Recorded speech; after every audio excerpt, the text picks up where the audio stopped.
Hi, I'm Ray. Welcome to Wine Tap Tips. Now, a lot of times people will come up to me when I'm out in the trade and they'll say, well, is the wine worth this price? Or what goes into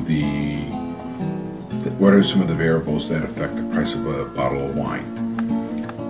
To the first question I say, and I'm not being sarcastic, if you like the wine, and you want to pay and you're willing to pay the price, then yes, that wine is worth that price. That is a value wine. Now, as far as the other thing, it's the wonderful world of Econ 101. It is the simple supply and demand. So for example, if there is a winery that has a single vineyard Cabernet and they only make 500 cases, but there's a huge demand for it every year, the price of that wine will be going up because the demand for that will bid the price up. Now, one of the good examples of this from my own personal history was I was enjoying some Pinot Noir with a friend of mine whose family owns a winery. And I was just raving about it. It's 100% Pinot Noir. It is all Russian River fruit. It just had all the little factors that I love in Pinot Noir. And he said that the family philosophy is that wine is a food item. It is a grocery, and they don't want people spending too much money on their groceries. Now, what are some of the other things involving supply and demand? Well, where your grapes are from. For example, in 2015, the weighted average for 1 ton of Napa Valley Cabernet grapes was $6,943 per ton. Pretty impressive. The most expensive price for a ton of Napa Valley Cabernet in 2015 was $59,375 as a high and $500 for a low. So that was Napa Valley. In Lodi, California, to the south, the weighted average for Cabernet Sauvignon from Lodi was $650 per ton. So where the grapes are from has a factor in what the price of your wine is going to be.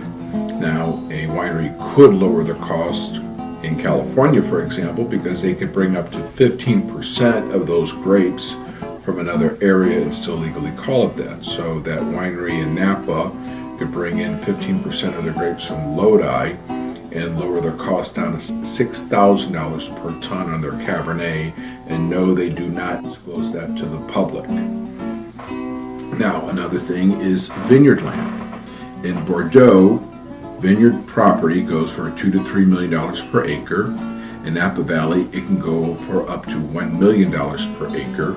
Where if you go to the Central Coast, it's $150,000 per acre and $80,000 per acre in Santa Barbara. Other factors can include when did the winery owner purchase the land, in the 1970s, in the 1980s, in the early 2000s, or just 5 years ago. These are all costs that they have to recoup based on the price of their land. And then remember, we were talking about oak barrels in a previous episode, and we were talking about how you lose 3 to 5% of your product through evaporation. That is another cost.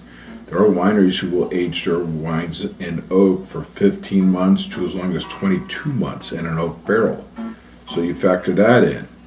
American oak is $380 per barrel on average, where new French oak barrels are $900 per barrel. And if a winery uses a new barrel only once, that can account for up to 50% of the cost on their wine. So, these are a couple of little things. And then let's not, we also have packaging costs. What if the winery decides to do the painted label instead of a paper label, or raised glass and the thicker, big, fancier bottle? Those are also things that will raise the cost of your wine.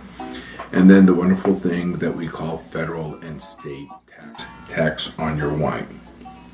So, in conclusion, there's a lot of different variables that go into the cost of your bottle and glass of wine.